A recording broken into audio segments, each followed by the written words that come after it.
விக்ஷித் பாரத் புதுசாக ஒரு மசோதா பாஸ் பண்ணியிருக்காங்க.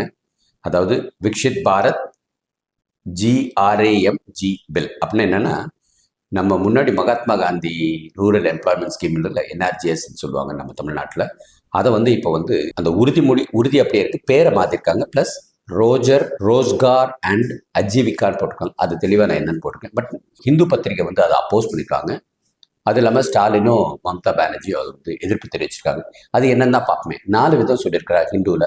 மொயினா அந்த கேரக்டரே மாறுது அப்படிங்கிறாங்க. உண்மைதான். முன்னாடி கிராமத்தில் யாருனாலும் அதை பயன்படுத்திக்கலாம். 100 நாள் அவங்களுக்கு 50 ரூபாய் ஆரம்பிச்சு இப்போ 200 சில்லற ரூபாய்க்கு வரை வந்திருக்கு. ரெண்டாவது மகாத்மா காந்தியை பற்றி எடுத்தது ஒரு RSSோட சதி அப்படின்னு சொல்லியிருக்காங்க. மகாத்மா காந்தினாவே நமக்கு கிராமப்புறம் அது தெரிய வரும். ஏன்னா அவர் அவ்வளோ எளிமையாக இருக்கிற கிராமப்புறத்துக்கு தான் அவர் ரொம்ப முக்கியத்துவம் கொடுத்துருக்கார். கிராம ஸ்வராஜ் அதெல்லாம் இருக்குது. ஸோ மகாத்மா காந்தி பேர் எடுத்துக்க கூடாதோ அப்படின்னு மக்கள் யோசிக்கலாம். நம்மளும் அதில் சிந்திப்போம். ஏன்னா மகாத்மா காந்தி தேசத்தோட பிதா இல்லையே, தேசத்தோட தந்தை. அதை யாரும் மறக்க முடியாது. இளைஞர்களுக்கும் அதை பற்றி நல்லாவே தெரியும். மூணாவது, இதில் முன்னாடி 100% அப்படியே மத்திய அரசோட பங்கு தான் இருக்கும். ஆனால் இப்போ 40% ஸ்டேட் கவர்மெண்ட் கொடுக்கணும். ஸ்டேட் கவர்மெண்ட் ஏற்கனவே பணத்துக்கு திண்டாடிட்டு இருக்கிறாங்க.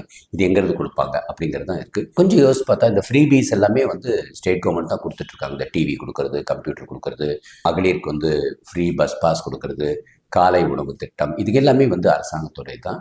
அதனால் இது அவ்வளோ தூரத்துக்கு அது பாதிக்கும்னு எனக்கு தெரியல. 10 நாளைக்கு ஹிந்து பத்திரிக்கைன்னா நம்ம மரியாதை கொடுக்கணும்.